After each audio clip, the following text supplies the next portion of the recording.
Hello, this is Cory Stillman for Awards Radar. I'm here today with Adria Arjona. Adria, how are you? I'm good. I'm good. How are you?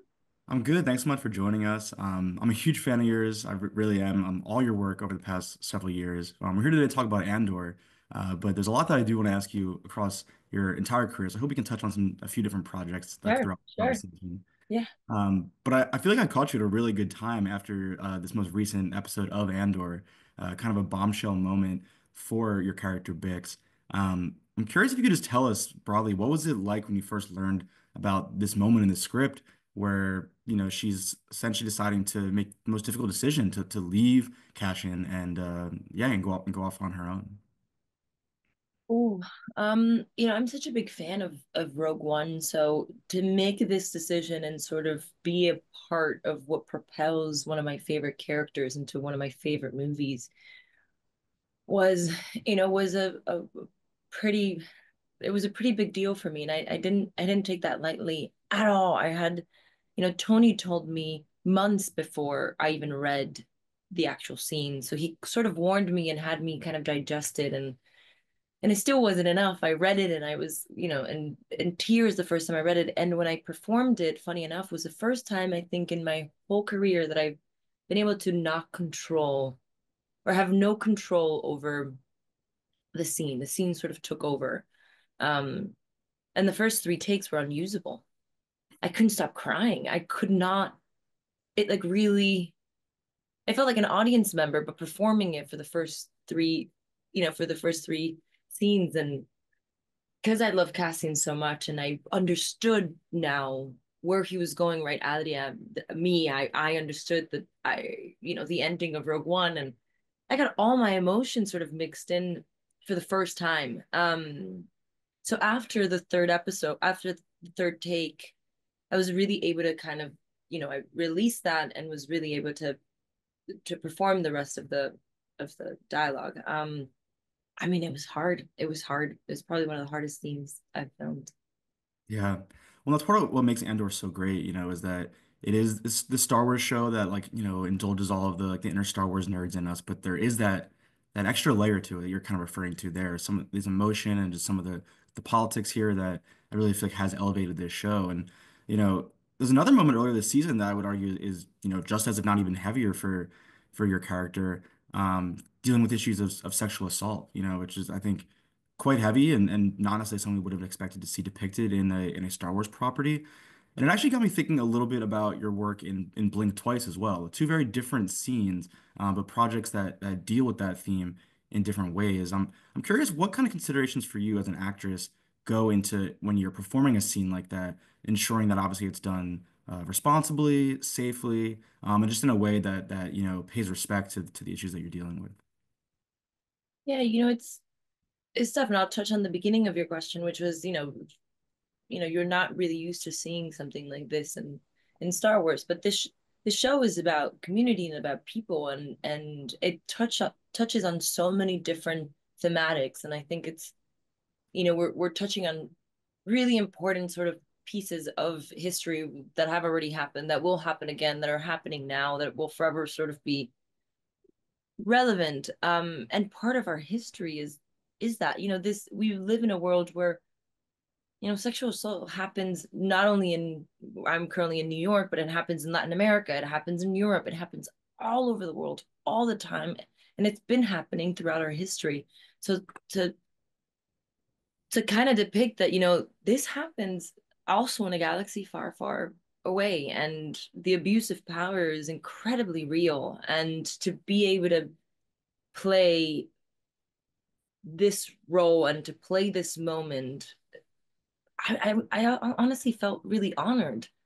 And I kind of held my friends and family members who have gone through that and wish they would respond how Bix responded in that moment, or reacted the way that she reacted, or had the strength to say the word out loud. I sort of had everyone that I love dearly in mind, and many women who I haven't met, and many women who I'll probably never meet, but to speak those words out loud, there was great power in that, and I did not take it lightly. I did not take it lightly at all. It was very important for me, and I think you made the reference to Blink Twice. It's funny that it's sort of I hadn't even put two and two together, but yeah,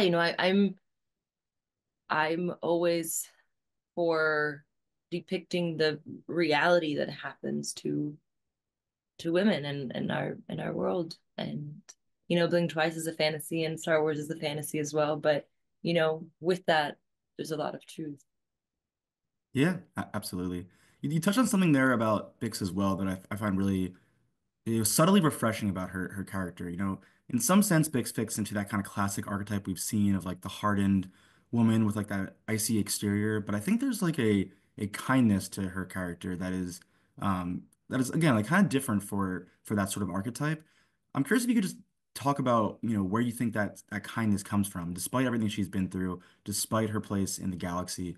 I still think she maintains just like a genuine kindness to her that we don't often see in these kinds of women on screen.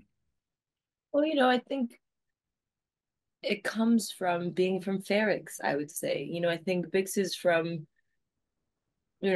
working class planet that needs community and you need other people to sort of survive in Ferrix, and it's sort of this like exchange system that happens. And in order to do that, you have to look out for your neighbor. And I think Bix is someone that's always looking over her shoulder, not to protect herself, but to always make sure that everyone is sort of well taken care of.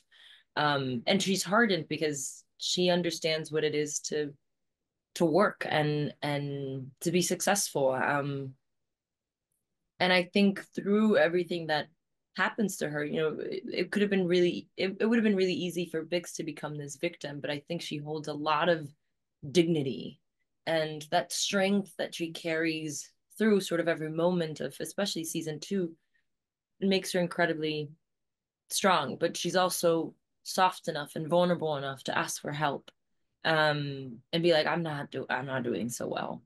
Um, and I think that's what sort of makes her a well-rounded character that I love.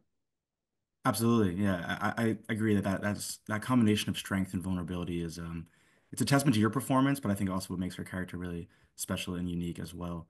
I'm curious, so you mentioned the name Tony Gilroy. I think as soon as I heard he was ever attached to Endor when this show was first announced, I think it was a big deal for a lot of people who are fans of his work.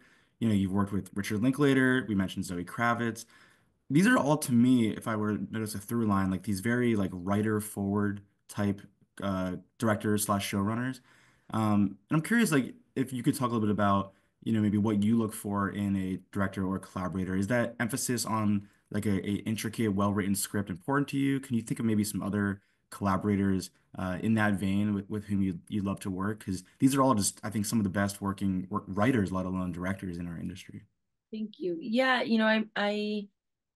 it's funny, you keep making connections that I haven't made for myself, That's my specialty. What can I say? which is awesome. Um, I think my father is a writer. I grew up with, I'm surrounded by writers, and so I have this connection that happens really quickly with a writer director. It's just, it kind of makes things easy. And with Rick really gave me so much confidence in writing. He invited me into the writer's room and made me a part of his process, which was huge.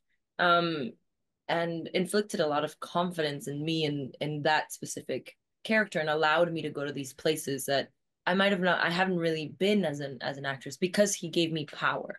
He gave me the control and power as a performer to shine. And I think Zoe did the same thing. She's an actress and has worked with many brilliant directors, and this was her first movie. Even though it did not feel like her first movie, it felt like she had been directing forever. She gave sort of ownership to every actor of their character and gave them freedom. And I think that's something that maybe she hasn't felt in the past, or thought, this is how I would like to work. And she was very much on us, but also gave us a lot of creative freedom. And I think Tony, which then gives a lot of confidence. And I think Tony, with his writing, you don't want to touch a single thing. You don't want to change anything. You just, it's almost to the T. So his job is kind of to really get to know you and then start writing for you, and start like writing in the way that you would speak. But I think there's a through line. I think every filmmaker that I work with usually is a writer director or has written before for sure. But I think it's all about the power of confidence. And I think if someone doesn't doubt on you and believes that you can play this character, I think is really special. And it's all about trust. So if someone's like, you got this, and I'm like, I trust you. Um, so usually when I meet a director or a filmmaker, um, it's both personal and also work. I love being personal with the people I work with. I end up becoming really good friends with a lot of my directors.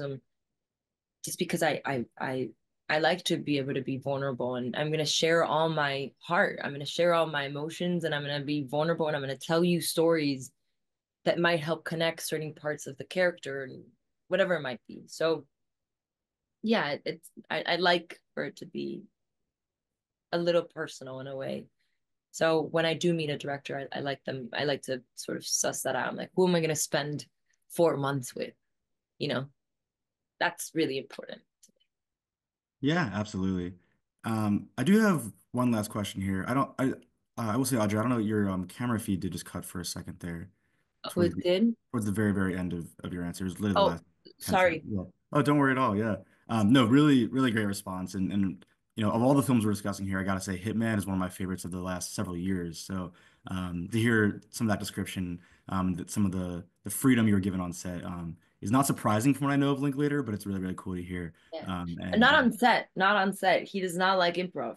so it's Not at all. It was all like during the rehearsal process and okay, very during cool. us like sort of writing and stuff. But once we got to set, every period, every line was, must had to be said exactly like we planned it. Interesting. So there's a lot of It was prep work done to get you to that point, and then yeah, from yeah, yeah, yeah. Like interesting. the cell phone scene almost became like this dance that we had rehearsed and rehearsed and rehearsed, but we had never heard the music to. So the first time we heard action, it all of a sudden it took a different form, but we had run that machine so many times. And it's become an iconic scene for a reason. So yeah, absolutely love to hear that. I have one last question, a little bit more related to Andor. So I've seen a lot of debate online around the best release strategy for a show like this. I think this has been a conversation for so many popular TV shows over the last several years. Should it be the Netflix drop all at once? Should it be one episode a week? I think Andor has kind of split it down the middle, doing this like three episode at a time release strategy. Um, I'm curious for you in your own TV consumption habits, do you have a preference for the best way for TV to be released or the best way for you to experience a TV show between maybe those options of a weekly episodic release or do you love a good binge? It's so funny because there's certain like the reason why this show is being released 3 times, there's a purpose to that, right? And it has to do a lot with the creative and the way that Tony kind of structured the show. Was we season one, then you jump a year, then it's one, two, and three. And they're like little snip moments of days that you get to spend with these characters, and then you jump another year and it's four, five, and six. So in a way, it's the way that you're watching four little movies. And that's the way that it was made and the structure of the way that it was made. It could be watched anyway. But I kind of like it when a creative kind of tells me how to watch their show. It's like, here, binge it. Or here, I'm going to give you one at a time and then keep you lingering because that there's an effect of, every episode will then linger and give you this anxiety and waiting for, you know, next week to watch the other one. And that's sort of how they want you to feel. So I'm okay with sort of being told how to watch it by a creative. I mean, the only thing that sometimes I wish I wasn't told is I would love to watch everything in a cinema.